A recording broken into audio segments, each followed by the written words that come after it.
They told us the jungle was always loud. Howler monkeys at dawn, insects humming like electrical wires, parrots screaming through the canopy. That's what every Amazon deployment briefing promised. Constant noise, oppressive heat, and mosquitoes the size of your thumb. But when our supply truck rolled into that clearing, the jungle went silent. Not quiet, silent. Like someone had cut the audio feed on the entire rainforest. I stepped off the truck bed, boots hitting red dirt, and the wrongness hit me immediately. February 1987, Operation Calha Norte, our 4th month pushing military presence deeper into Amazonas state, right up against the Colombian border where the maps turned blank and authority became negotiable. Standard deployment: establish forward operating base, monitor drug routes, intercept FARC guerrilla movements. Standard.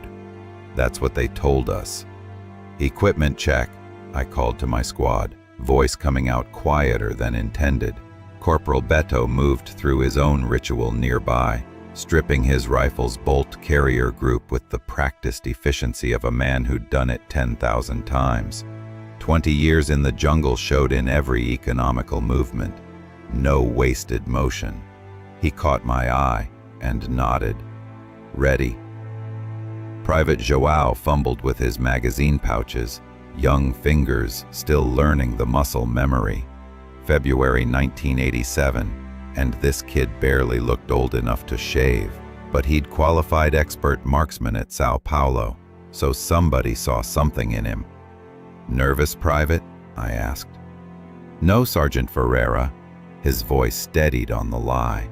Just, it's quiet here. He was right.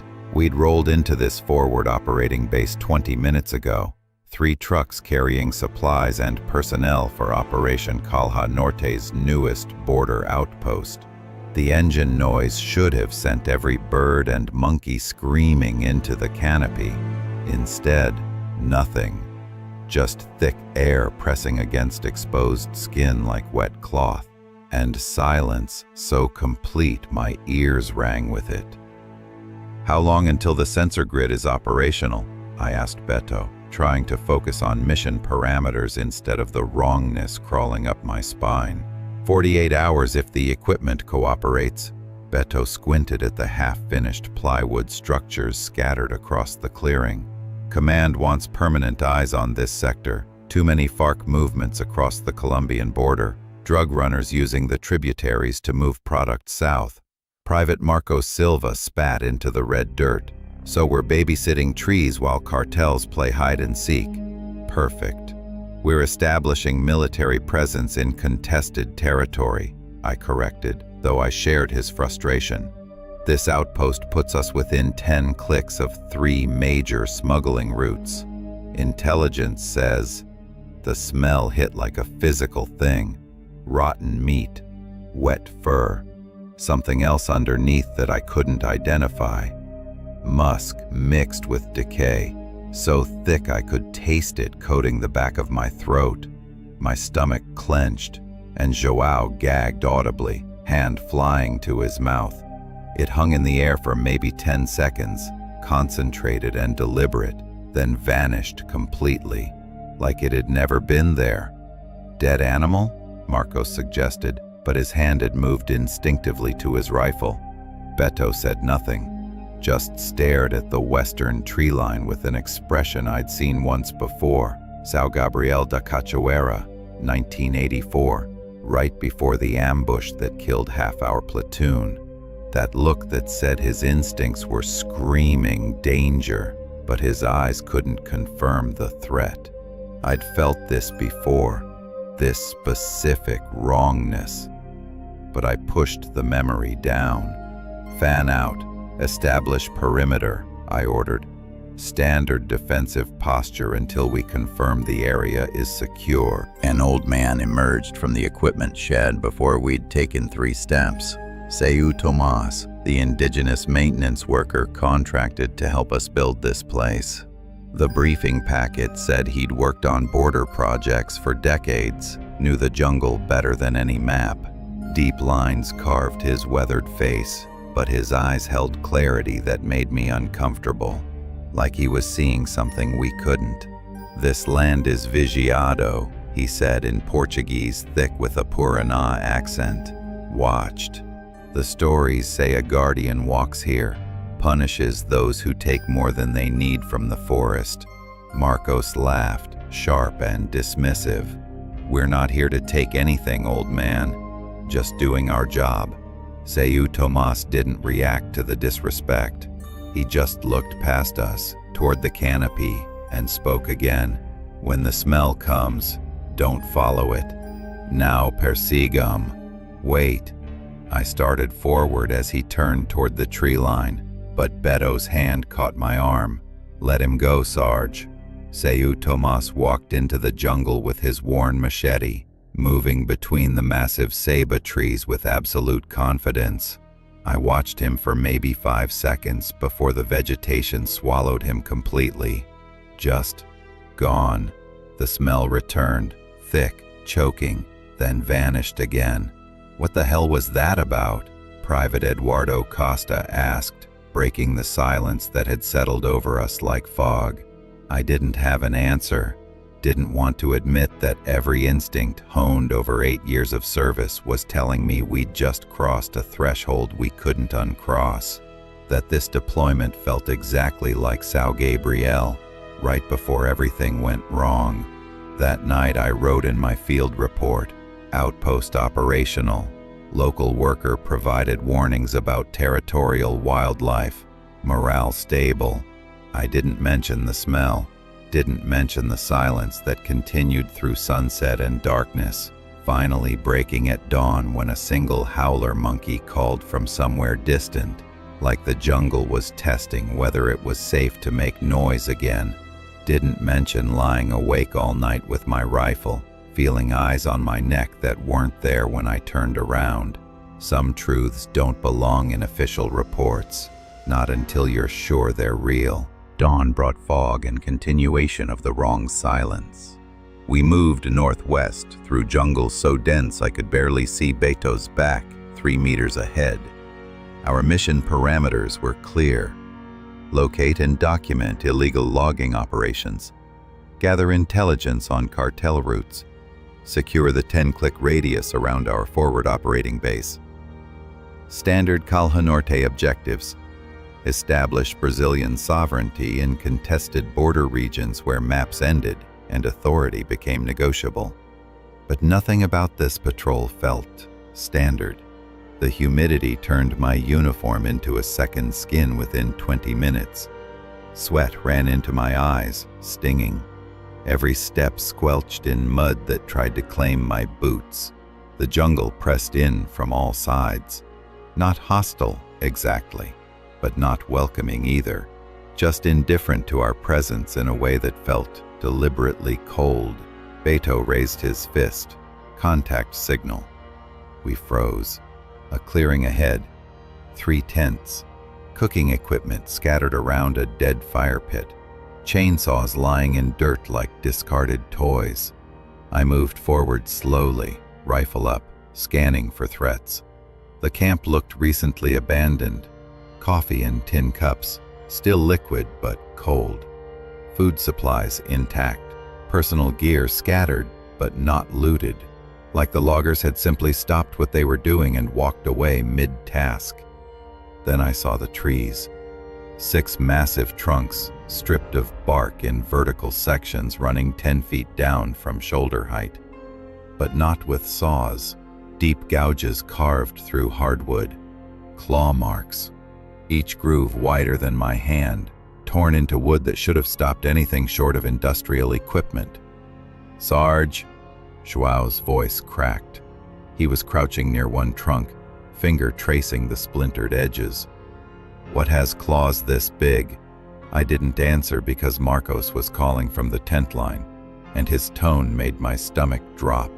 Footprints in the mud. Massive, easily the size of dinner plates, pressed deep enough to hold rainwater. 3 toes each, with claw marks extending inches beyond them into the soft ground. But they were backward. The toes pointed toward the jungle, away from the camp, as if whatever made them had been walking away while somehow facing the camp simultaneously. My brain tried to rationalize it. Animal walking backward, but the depth was wrong, the spacing too deliberate, the gait too confident. Beto knelt beside the tracks, face draining of color. 20 years, he said quietly. Jaguar, anaconda, every predator that lives in this jungle. This isn't any of them. The forest exploded. Something massive tore through undergrowth to our east, branches snapping like rifle fire, vegetation ripping with sounds that violated every predator pattern I knew. It was moving impossibly fast, circling our position with deliberate precision. "Defensive perimeter!" I shouted. We reacted on training, rifles shouldered, fields of fire overlapping, backs together. The crashing continued, staying just beyond visual range but close enough we could track its movement by sound alone. It was hurting us, playing with us. My finger rested on the trigger. Sweat stung my eyes.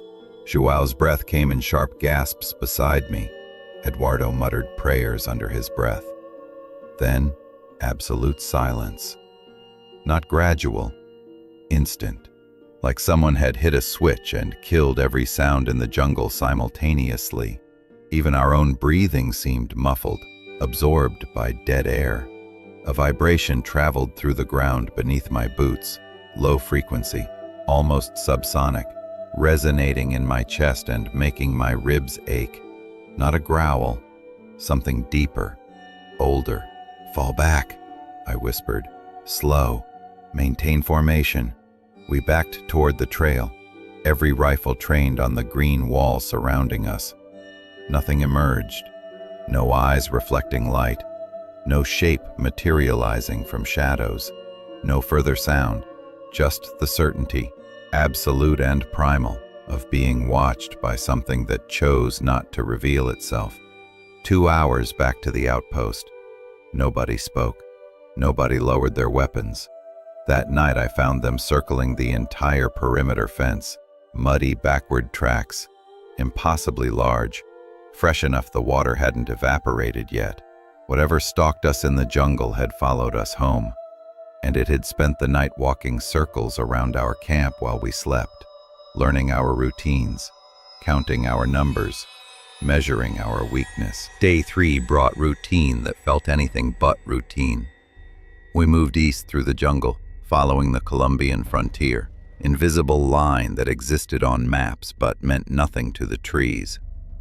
Intelligence briefings said drug runners moved coca paste through this corridor, heading south toward processing labs in the interior.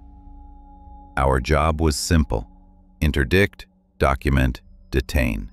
Beto read the jungle like text: broken spider webs, disturbed moss, boot prints in soft earth near seasonal creek beds. He moved with that economy of motion that comes from decades of survival, and I followed his lead because men like him stayed alive by trusting their instincts. "Contact," he whispered, hand signal freezing the squad. 50 meters ahead, slumped against a strangler fig, human shape, wrong posture. We approached in tactical formation, weapons ready. Carlos Mendez, mid-30s, soaked in blood from deep gouges across his ribs. Not knife wounds. 3 parallel claw marks, torn through his shirt and into flesh, like someone had dragged razors through meat. His eyes were wild, pupils blown so wide the irises had nearly disappeared. Fear or cocaine? Probably both. A 9mm lay in the dirt beside him, slide locked back on an empty magazine. "Medico," he gasped when he saw us. "Doctor." His hand shot out, grabbed Joao's wrist with desperate strength. "Vocês precisam sair daqui. You need to leave. O guardião doesn't die. Bullets don't work. I watched Rodrigo empty an entire AK into it and the thing didn't even slow down." "You're delirious," Marcos said flatly. prying his fingers loose. High on your own product. But I noticed Carlos wasn't looking at us. His eyes tracked past our shoulders, scanning the canopy with frantic intensity, searching for something specific, something he expected to appear at any moment. "Field dressing," I ordered Joao. "Stop the bleeding. We're bringing him back." Carlos started laughing, high, brittle sound that made my skin crawl. "Back? Back to your little camp? It already knows you're there. It's been watching since you arrived, counting you, choosing." "Shut up," Marcos snapped, but his hand tightened on his rifle. We got Carlos on his feet, supporting his weight between Joao and Eduardo. The walk back took 90 minutes through jungle that felt like it was holding its breath. Every shadow seemed wrong. Every rustle of leaves made us freeze. Carlos whispered the entire way, fragments of terror. Backward feet so you can't track it. Belly mouth with teeth. Bulletproof hide like stone. I told myself it was trauma, drug-induced psychosis, anything but truth. We secured Carlos in the storage shed, hands zip-tied, wound cleaned and bandaged. He needed a hospital, but medevac wouldn't come until morning. I radioed headquarters, prisoners secured, requesting extraction for medical treatment and custody transfer. Response came back cold and bureaucratic. Helicopter allocated for 72 hours out. Maintain current position. Submit full incident report. 3 more days in this place. Carlos spent the afternoon begging, not for release, for death. "Kill me," he whispered through the shed's plywood walls. "Please, don't leave me tied up when it comes back. It knows I'm here. It can smell fear like blood in water." Marcos called him crazy. Eduardo tried to ignore him. Joao looked sick. Only Beto stayed silent, face unreadable. Sunset came too fast. The temperature dropped, and with it came the smell, that thick, rotten musk we'd encountered on arrival, but stronger now, concentrated, deliberate. It seeped into the outpost from all directions simultaneously, making my eyes water and stomach heave. Joao vomited twice, bent over the sandbags. The smell had physical weight, pressing against sinuses, triggering something primal in the brainstem that screamed predator. Carlos started screaming from inside the shed. "Está aquí! Está aquí! It's here!" "Floodlights!" I ordered, and Eduardo hit the switches. Harsh white light flooded the perimeter, illuminating cleared ground and the jungle wall beyond. Nothing moved, nothing visible in the undergrowth or tree line, but the smell peaked, so thick I could taste rot on my tongue, then vanished in seconds. Complete absence, like it had never existed, the jungle returned to its wrong silence. Beto met my eyes across the compound. His expression said what neither of us wanted to speak aloud. Maybe the smuggler wasn't crazy. Maybe he was the only one telling the truth. 2 a.m., my watch. Eduardo beside me, both scanning the tree line with night vision that turned the world into grainy green abstractions. The NVGs picked up standard thermal signatures, small mammals moving through undergrowth, insects producing ambient heat, the warm decay of vegetation, normal rainforest noise rendered in shades of phosphorescent green. Then Eduardo's hand gripped my shoulder. 2 sharp taps. Contact. He pointed northwest, 40 meters out. 2 eyes, glowing with their own bioluminescence, not reflecting our lights but producing dull reddish illumination from within. They hung 12 feet off the ground, far too high for any jungle predator I knew. Jaguar eyes reflected light but didn't generate it. These were different. Wrong. They didn't blink, didn't move, just watched our position with patient, intelligent focus that made my skin crawl. I switched to thermal imaging, trying to get a body signature. The eyes registered as heat sources, but there was nothing beneath them. No mammalian heat pattern, no torso or limbs, just those 2 points of luminescence hovering in darkness like cigarettes in a black room. "Permission to fire," Eduardo whispered, voice tight. Rules of engagement required positive target identification, but those eyes were tracking our movements, following Eduardo as he shifted position, demonstrating awareness and intent that felt unmistakably predatory. "Fire," I confirmed. Eduardo controlled his breathing. In, out, squeeze. The 7.62mm round cracked through jungle silence, muzzle flash strobing the darkness. The impact sound was wrong. Not the wet thunk of penetrating flesh or the crack of splintering wood. A metallic clang, like striking an iron bell or hitting steel plate with a hammer. The eyes vanished, not falling or fleeing, just gone, switched off like someone had cut power to a machine. "What the hell?" Eduardo breathed. "Get the squad," I said. "Full gear. We're checking the impact site." 5 minutes later, we moved toward the tree line in tactical formation. 4 rifles, overlapping fields of fire, flashlights cutting through darkness that seemed thicker than normal, almost gelatinous, resisting our lights like oil resists water. We found the tree where Eduardo had aimed. Fresh bullet impact scarred the bark. I dug the round out with my knife. Deformed, flattened, like it had struck something harder than wood before ricocheting into the trunk. "What stops a rifle round like this?" Joao asked, holding it up to his flashlight. The copper jacket was compressed, the lead core pancaked. Before I could answer, fog rolled in.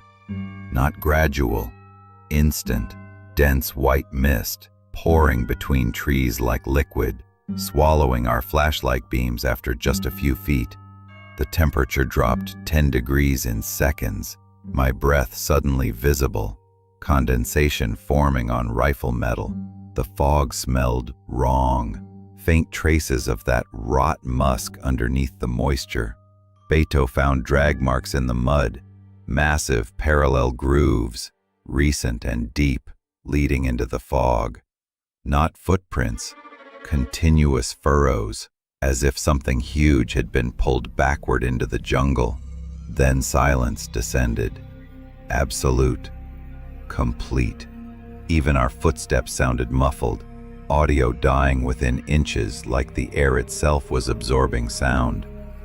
Joao's radio crackled, static, mixed with something that might have been vocalization, or might have been interference. A low rumble that I felt in my chest more than heard with my ears. "Fall back," I ordered. "Now!" We backed toward the perimeter, and I swear I felt breath on my neck, hot, fetid, close enough to stir the hair at my collar, but every time I spun around, there was only fog and darkness, and the certainty that something massive was watching us retreat, studying us, learning us, choosing which one of us would die first. Morning light revealed the message.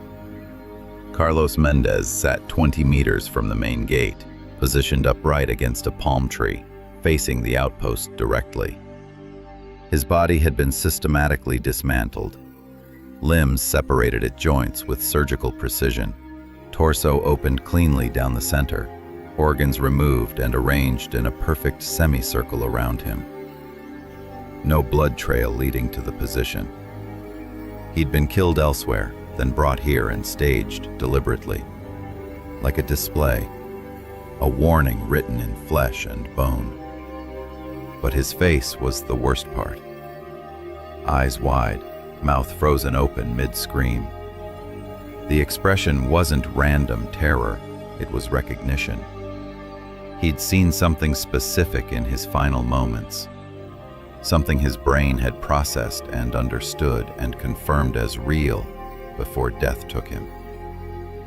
I'd seen combat deaths, accident victims, cartel executions where bodies were messages meant to terrify.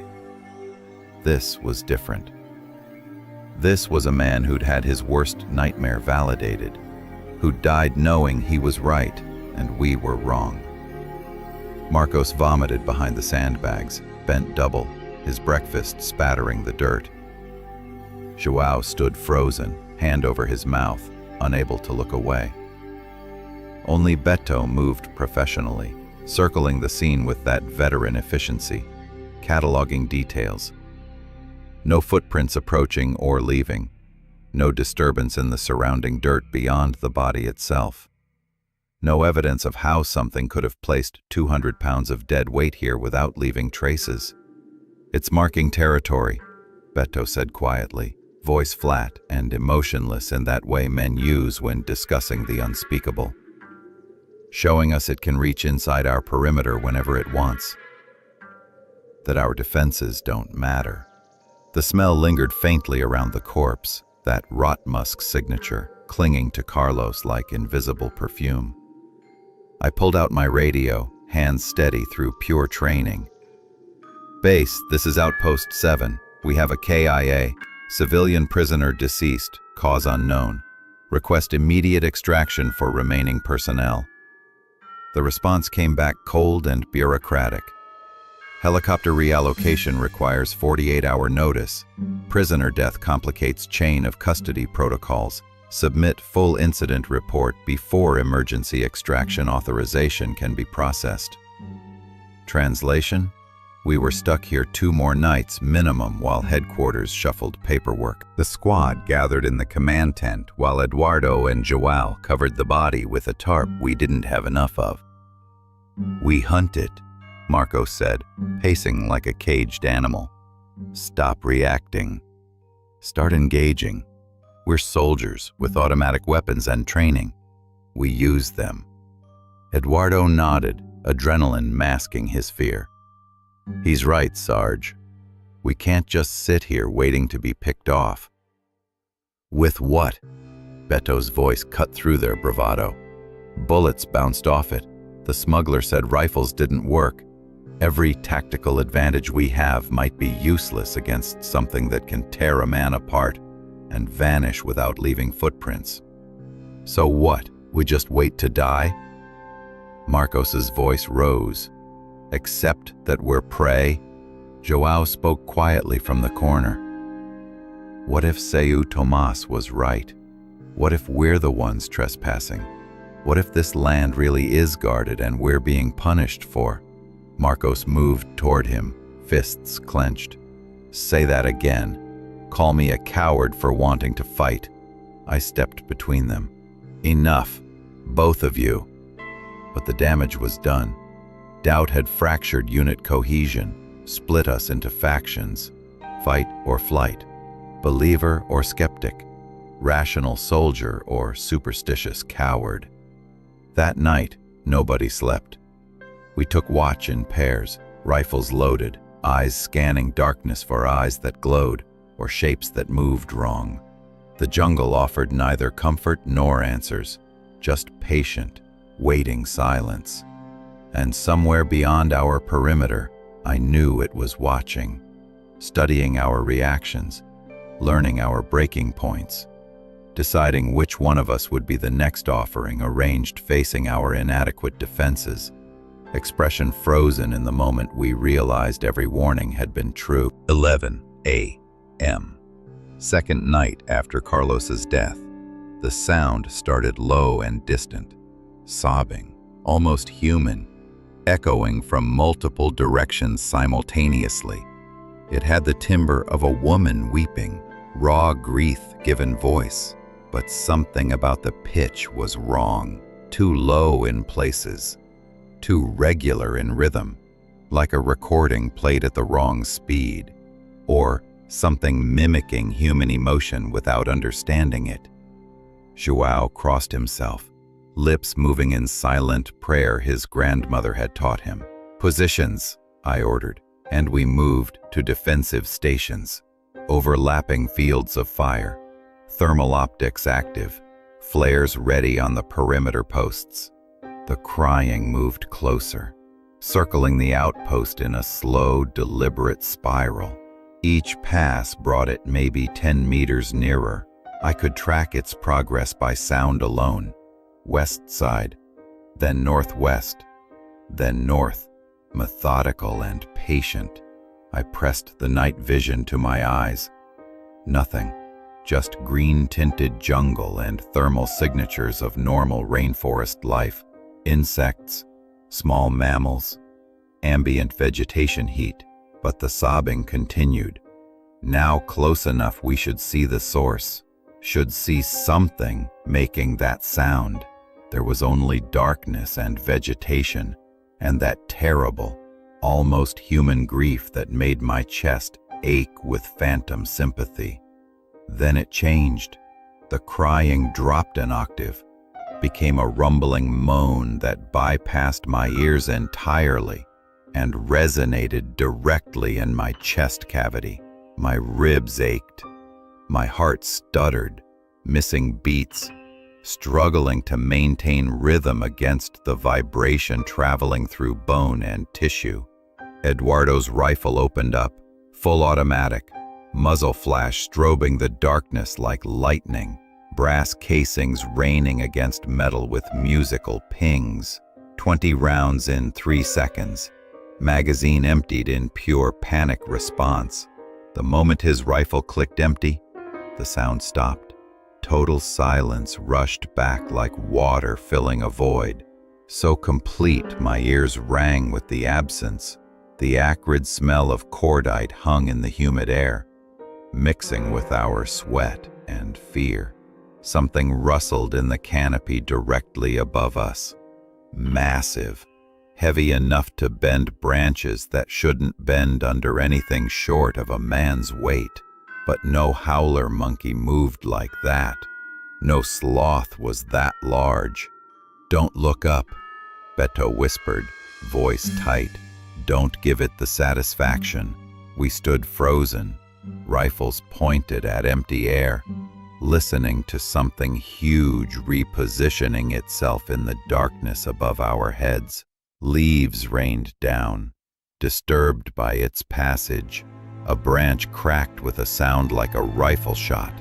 Then silence again, complete absence of movement. Whatever had been above us was gone, or had gone so perfectly still we could no longer distinguish it from the jungle itself. Dawn brought exhaustion that went deeper than muscle fatigue. I found Beto cleaning his rifle for the 3rd time, hands trembling slightly. Wrong for a man with 20 years of steady trigger control. He didn't look up when I approached, just kept running the cleaning rod through the barrel with mechanical repetition.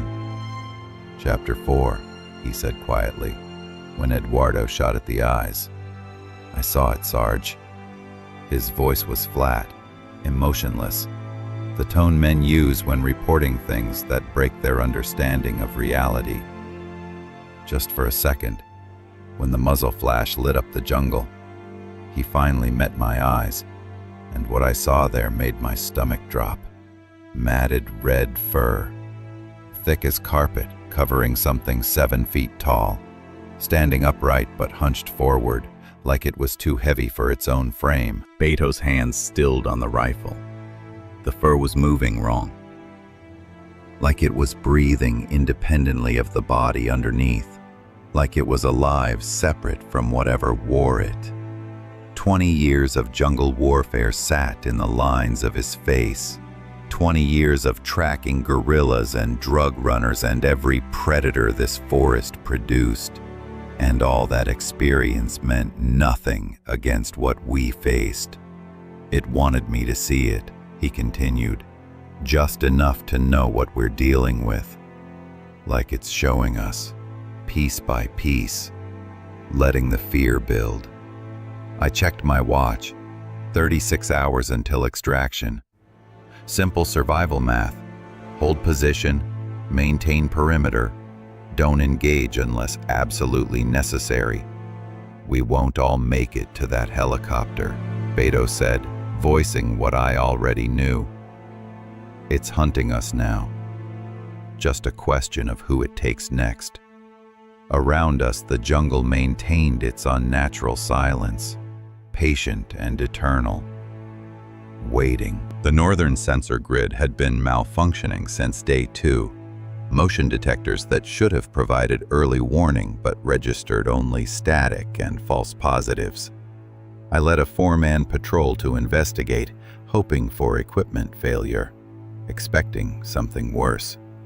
We found the sensors scattered across 50 meters of jungle floor, torn from trees, cables shredded with those familiar claw marks, each groove wider than my hand, carved through reinforced rubber coating and copper wiring like tissue paper. "Sarge," Eduardo called from deeper in the vegetation.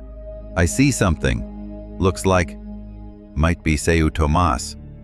A figure stood near a massive ceiba trunk, maybe 40 meters ahead, human-shaped, dark clothing.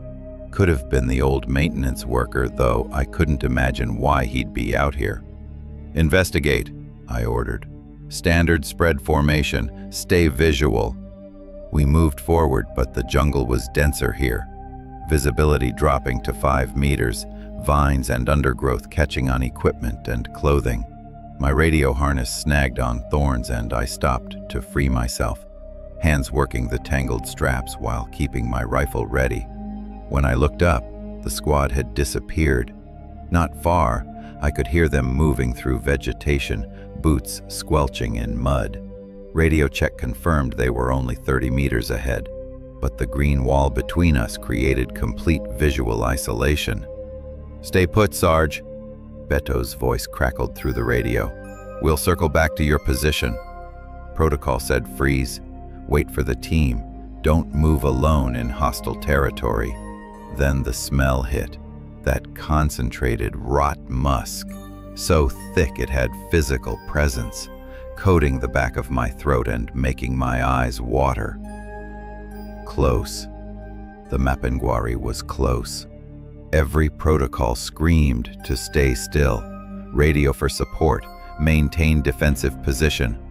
But my hand moved to my binoculars with unconscious automation, raising them to scan the tree line, and I saw it, standing in a shaft of sunlight 100 meters distant, 7 feet tall, covered in matted fur the color of dried blood and rust, thick enough to hide the body's true shape underneath. Standing upright but hunched forward, massive shoulders wider than any human frame, arms hanging to its knees and ending in curved black claws the length of combat knives. But the face destroyed every rational thought. One eye, single, enormous, positioned in the center of its forehead where no eye should be, amber-colored, with 2 human intelligence behind it. Not animal awareness, but understanding. Consciousness that recognized me as prey and threat and intruder simultaneously. The eye blinked, horizontally, a nictitating membrane sliding across like a reptile's, translucent and deliberate. It wasn't hiding, wasn't stalking, just standing there in full sunlight, letting me see every impossible detail, letting me understand exactly what we faced. The creature raised one clawed hand slowly, deliberately, and placed it against its own abdomen. Through the binoculars, I watched the second mouth open, a vertical gash across its belly, lined with yellowed, irregular teeth, gaping with each breath. The belly mouth moved independently, opening and closing without synchronization to any breathing pattern, as if tasting the air for specific chemical signatures. Fear. It was tasting our fear. Its feet faced backward, 3 massive toes planted firmly in the wrong direction while its body faced me directly. Anatomically impossible. Everything about it violated natural law, broke every rule of biology and evolution and reality itself. The Mapinguari tilted its head, studying me through that single massive eye with an intelligence that felt ancient and patient and absolutely certain of its dominance. Then it simply turned, feet still backward, body pivoting impossibly at the waist, and walked into the jungle. Each step was silent despite its bulk, leaving no trace of its passage. I stood frozen, binoculars still pressed to my eyes, staring at empty space where nightmare had stood in daylight. My radio crackled. "Sarge, you copy?" I keyed the mic with numb fingers. "It's real. All of it. Everything we were told was true." The words tasted like ash in my mouth. Final night. Extraction helicopter at 8 a.m., 9 hours away. We fortified the command tent with everything available. Sandbags stacked 3 high, floodlights positioned at overlapping angles to eliminate shadows, claymore mines set on likely approach vectors, all ammunition distributed and weapons loaded to maximum capacity. One goal: survive until dawn. I briefed the squad on what I'd seen through the binoculars, confirming every detail they'd doubted. The backward feet, the single eye, the belly mouth lined with teeth. Nobody laughed, nobody questioned. The evidence had piled too high for denial. "Indigenous legends say the belly is the weak point," Beto said, field stripping his rifle one final time. "If we can coordinate fire on the abdomen while it's distracted, concentrated rounds might penetrate where chest shots failed." It was speculation built on folklore and desperation, but it was all we had. Eduardo volunteered as bait. "I'm the fastest. I can draw it in, give you a clear shot at the vulnerable spot." I wanted to refuse, wanted to find another way, but there was no other way, and we all knew it. "Approved," I said, hating myself. "But you break contact the second we engage." Don't be a hero. We took positions at 2 a.m., overlapping fields of fire focused on the western approach where the creature had appeared most frequently.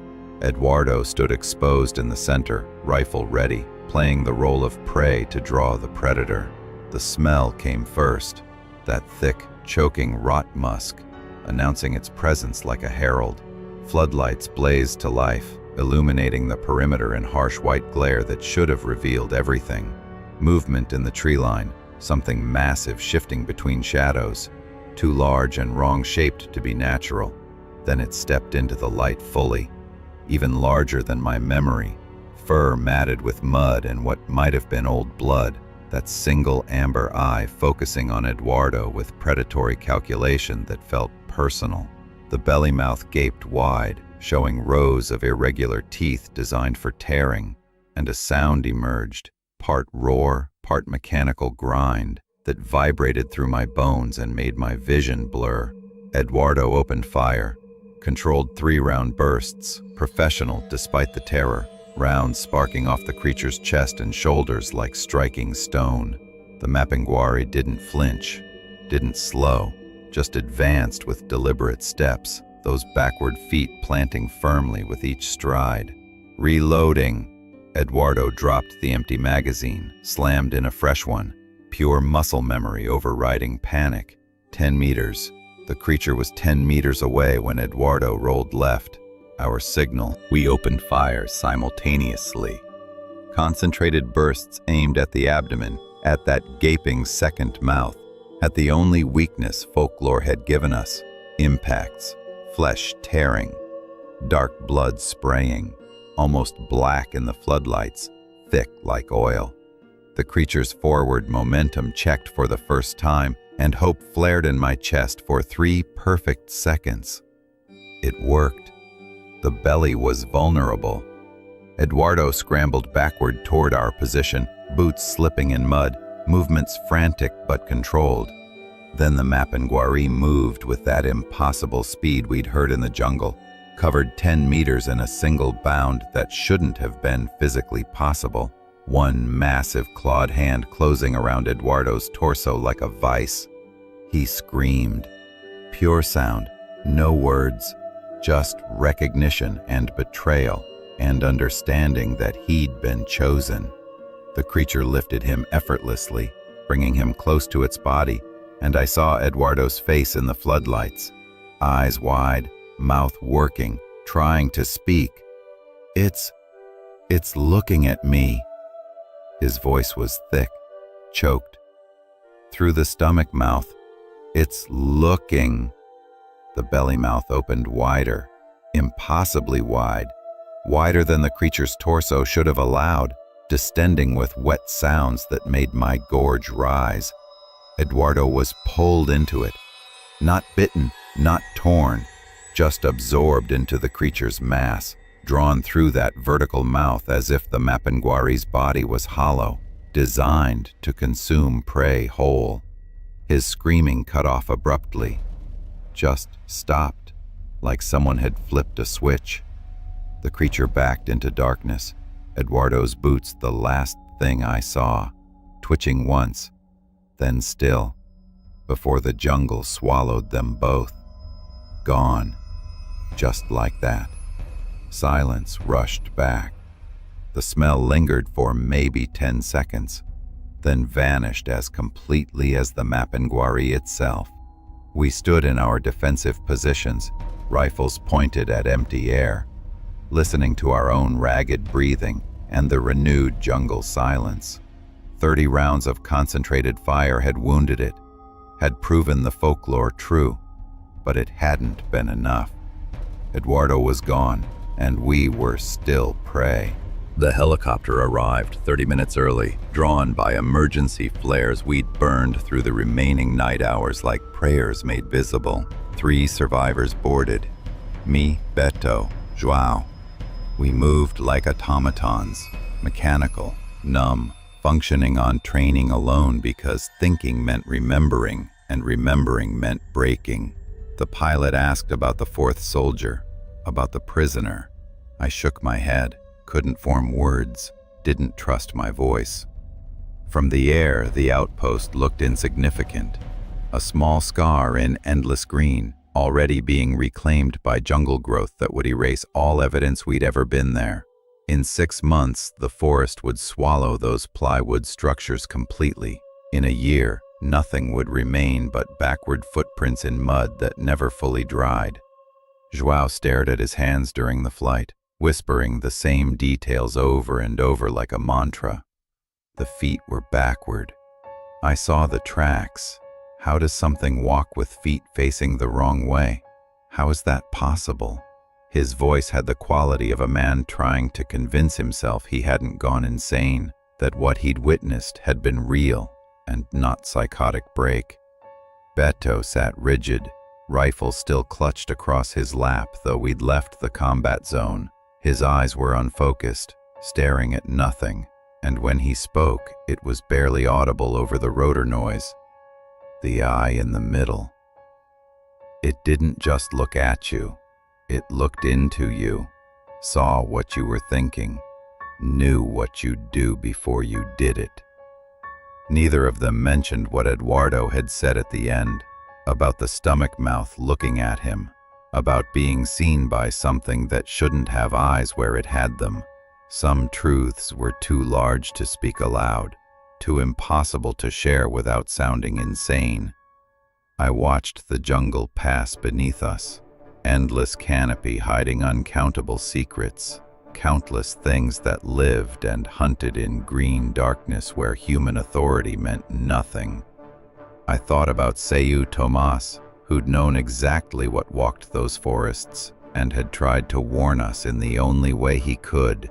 I thought about Carlos, who'd died knowing he was right about the guardian that couldn't be killed. I thought about Eduardo, whose final moments had confirmed every impossible detail. 3 men, 3 perspectives, 3 fragments of the same horror, but none of us had seen everything. The complete picture remained fragmented, deliberately obscured, as if the Mapinguari wanted us to doubt our own memories. Military intelligence conducted separate interviews at base headquarters in Manaus. Standard protocol for personnel losses in contested territory. They separated us. Standard procedure, they said. Independent accounts provided clearer picture of events. I described the creature I'd seen through binoculars. 7 feet tall, matted red fur, single central eye, belly mouth with teeth, backward-facing feet. I spoke in flat, professional tone, the way you reported enemy contact or equipment malfunction. Facts, without emotion. The interviewing officer took notes, face carefully neutral, eyes revealing nothing. Beto's interview focused on the bulletproof hide and the red fur he'd glimpsed during the first encounter. Technical details, physical characteristics. João emphasized sounds, the human sobbing, the mechanical roars, the silence that preceded each attack, psychological impact.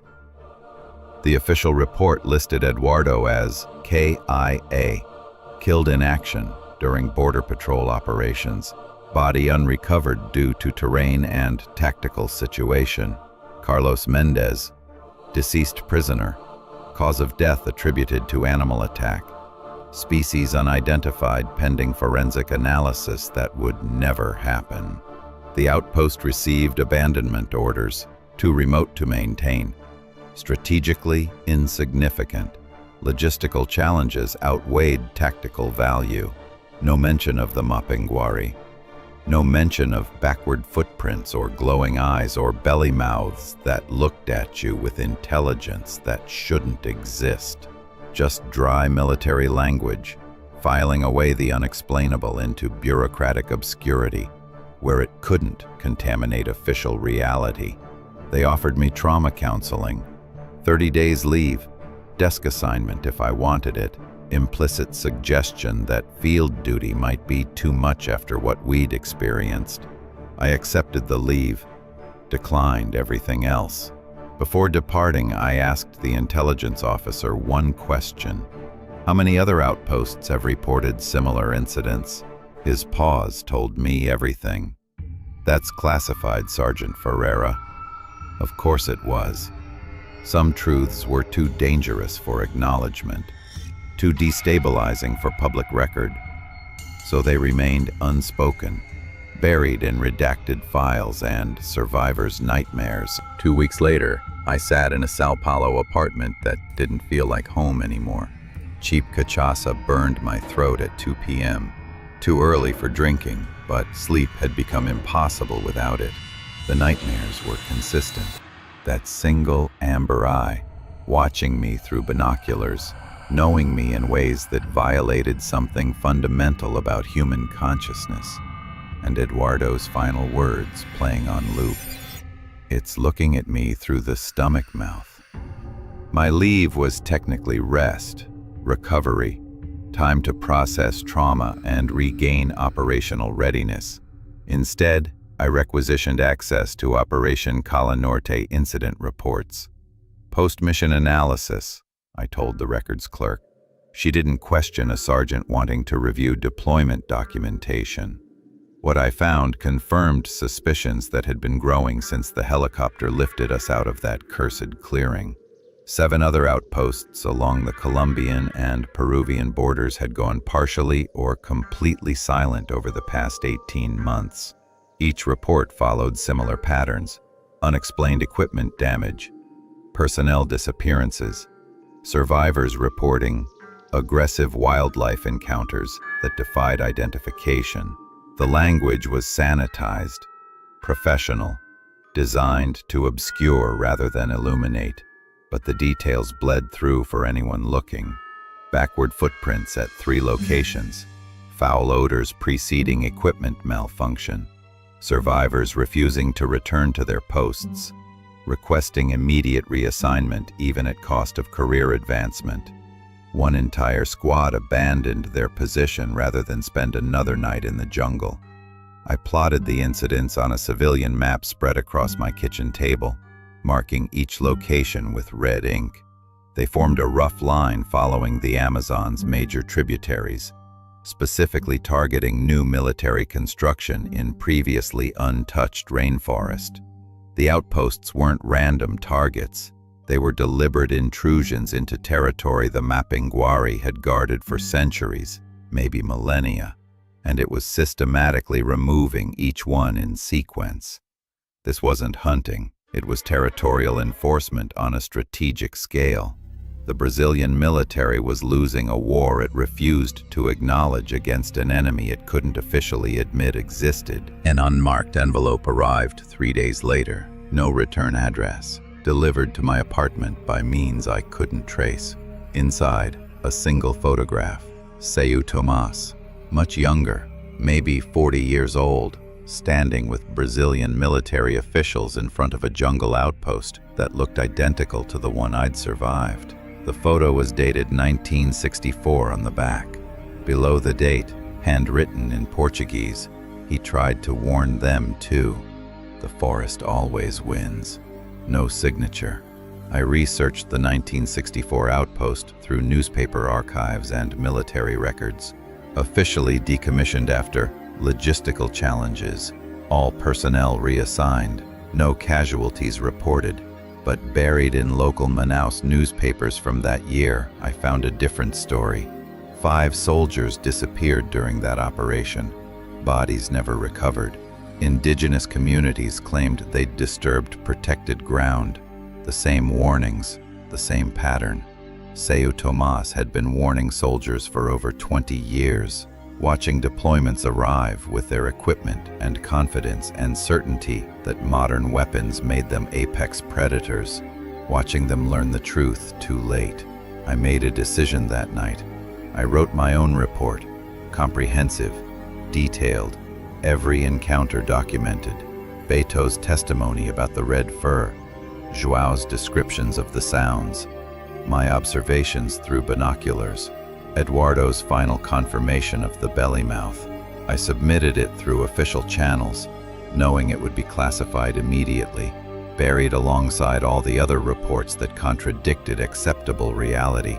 But I also made copies, sent them to journalists who specialized in indigenous rights, researchers who studied cryptozoology, advocacy groups who fought against rainforest development, anyone who might listen. The truth deserved documentation, even if never officially acknowledged. Some guardians protected with claws and teeth, some protected with words and warnings passed forward across decades. I'd done what soldiers do, survived, reported, and passed the warning to whoever came next. Whether anyone would heed it wasn't my responsibility anymore. Deep in the Amazon, 300 kilometers from where I sat, construction crews broke ground on new border outposts. Heavy machinery tearing into virgin rainforest, clearing land for military presence in regions that had never known permanent human settlement. The jungle watched silently, and somewhere in green darkness, backward footprints began appearing in fresh mud, circling the intrusion with patient inevitability. The cleansing would continue. It always did. The Mapinguari protects what cannot be owned.